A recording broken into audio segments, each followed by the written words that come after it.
Hi again, it's Ate Franz. Welcome back to my channel.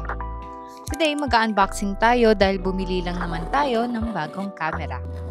Dahil kinakareer ko na ang pagiging vlogger natin. Kidding aside, this year rin kasi ay plano ko mag-travel ng marami. Kaya gusto ko na magkaroon ng maayos at affordable na vlogging cam para makapture lahat ng moments sa mga travels ko. Meron naman akong phone at DSLR cam. Ngayon lang ay medyo mabilis malobat ang phone ko, gayon naman na mabigat at malaki ang DSLR na gamit ko, na siyang hindi madalas nagkakasya kapag gusto ko mag-small bag. That is why napag-decidean ko na mag-invest sa bagong cam at nagpabudol tayo sa Osmo Pocket 3. Actually, dapat hindi ito yung pipiliin ko but yung bagong mirrorless body cam ng Nikon na Z52. Ang kaso medyo pricey yun, saka nag-ooperate pa rin naman yung DSLR ko, kaya ito na lang yung pagtsatsagaan natin. And besides, gusto ko rin ma-experience yung gantong type ng camera. Ay! Andito! Come here! Come here! Mag-unbox ka din? Hugoy! Totoo ang balita na medyo mahirap hanapin to sa market. Most of mall and DJI retail stores that I visited sold out itong Osmo Pocket 3. Nag-try rin ako mag-inquire sa mga store tulad ng Henry's Camera, pero out of stock rin sila. Buti na lang meron sa may Lazada at nakabili rin tayo. Standard lang ang binili ko dahil in my opinion, hindi sulit yung naka-creators combo. Pero if you're planning to buy one, you can try the creators combo. It's just not my preference yung mga dagdag na inclusion nito. Kasi most of it is meron na rin naman ako. Yung mic, tripod, tsaka yung bag case. But yeah, what's in the box of a standard Osmo Pocket 3? Una, itong mini handle na siyang adapter for charging and mount sa other accessories tulad ng tripod. Next is itong USB-C cable for faster charging. Siyempre, para maiwasan na aksidente tulad ng mahulog ang camera, meron ring wrist strap. And of course, ang bida sa lahat, itong mismong DJI Osmo Pocket 3. Medyo mabigat. Galing. Meron rin pala itong protective cover pero hindi ito yung gagamitin ko. Kasi plano kong bumili nung cover na natatakpan din yung mismong gimbal or yung camera niya. Kasi ito, half lang siya. So, medyo natatakot akong gamitin. Kasi as you may know, sensitive daw itong Osmo Pocket 3. So, dapat alagaan natin siya ng maigi.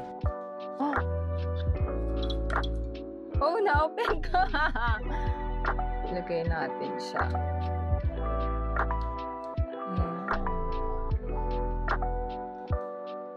So, hindi siya makatayo. Ay, nakakatayo siya. Sa totoo lang guys, ayoko talaga bilhin to sa online. One thing is may trust issue ako sa online shopping when it comes with gadgets and camera accessories. Bumili kasi ako noon ng lens filter para sa lente ko. And yung nabigay sa akin is meron ng fungus. 2,000 pesos pa naman yun, pero pinalagpas ko na lang. Ang hassle pa kasi kung ipapa-return at ipapa-refund ko pa. I need ko na that day yung filter. Sabi ko na lang, di na ako uulit. Another thing, natatakot ako bumili kapag mahal yung product. Basta gadget or other expensive item, pinibili ko direct sa store. Para na-determine ko rin kung may defect ba yung item. Pero exempted itong Osmo Pocket 3 kasi sa Lazada lang siya available at paubos na rin siya. So, kinuha ko na rin. Pero, last na to. Check natin. Hopefully. 1, 2, 3, go.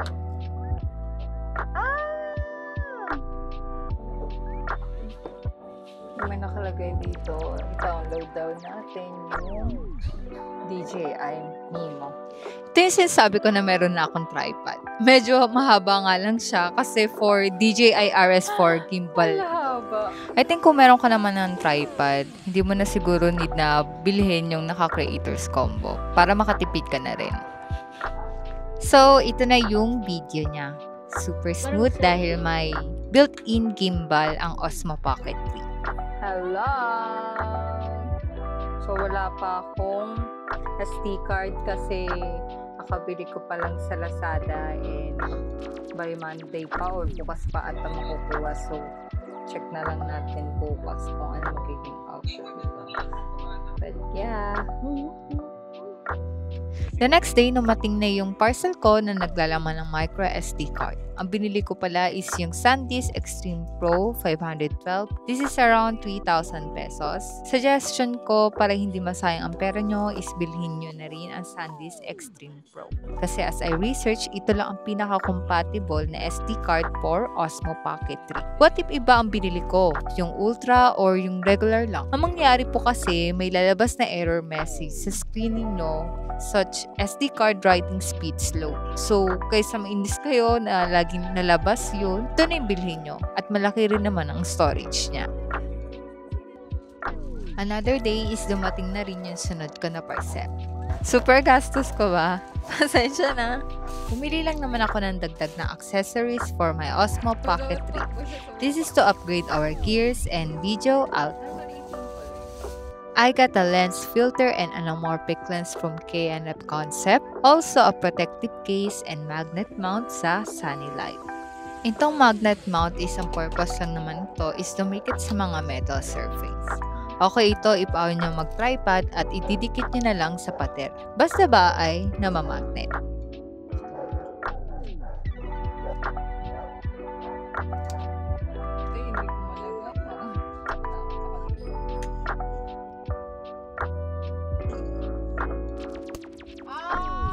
Ganun pala yun.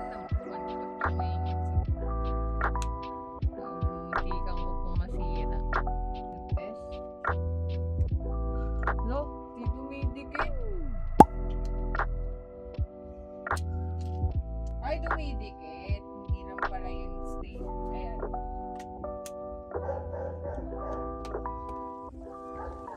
Next one is this protective case. As I mentioned, medyo natatakot ako sa case ng DJI at hindi safe ang Osmo Pocket doon. Kaya napabili ako nito kasi fully cover and protect niya ang screen at camera ng Osmo. At the same time, lightweight at kasya kahit may magnet mount. Main issue lang rito ay plastic. Medyo madaling makagasgas raw ng Osmo Pocket pag hindi nag-iingat.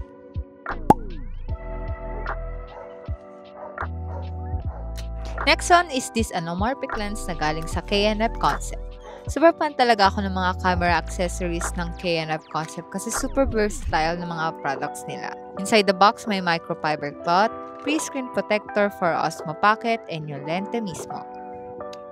Sa kanila ko na rin binili ang lens filters dahil subok ko na ang mga products nila. Inside the box, may microfiber cloth, pre-screen protector for Osmo Pocket, and yung tatlong mga filters. Ilalagay ko lang itong screen protector sa screen ng Osmo Pocket. Don't judge me na lang kasi I'm new to this. So, sorry kung may mga fingerprints kayo nakikita sa screen protector. Let's attach the anamorphic lens. I don't know if you notice the difference pero nag-squeeze in and nag-wide ang ating screen. Let's also try our filters. Let me educate you guys sa mga hindi pa familiar sa ganitong filters. Itong hawak ko ay CPL filter. Inilesen niya ang glare and reflection. Next is itong ND filter. Ang main purpose naman nito ay kapag nagsushoot tayo sa labas, tas tanghaling tapat, may tendency na nagwa-wash out tayo. Itong ND filter ang siyang magbabalance out ng ating video na ilesen ng pasok ng light exposure. Last one is this black diffusion filter. It can also be called dream filter.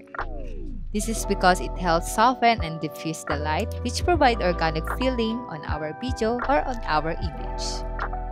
And that's it for our Osmo Pocket gear. And here are some clips that I captured using the Osmo Pocket 3.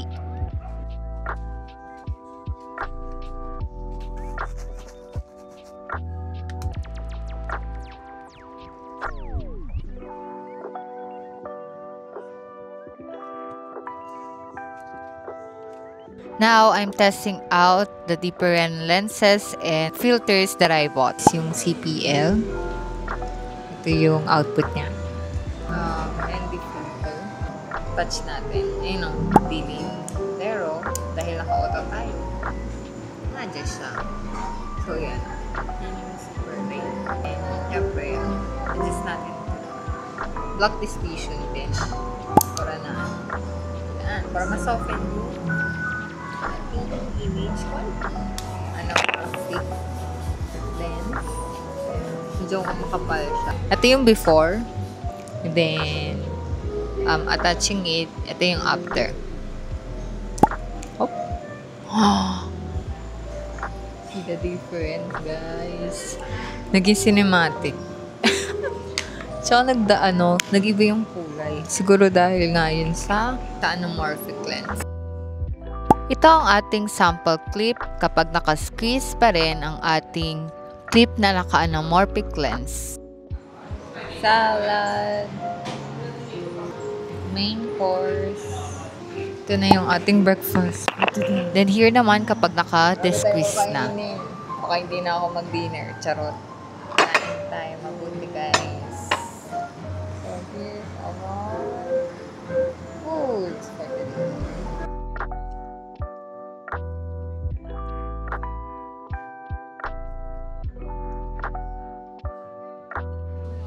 Now, we're testing out the audio quality ng DJI Osmo Pocket 3. But yeah. Kain muna tayo kasi mag-lunch na. Tagugutom na ako. So, pausa.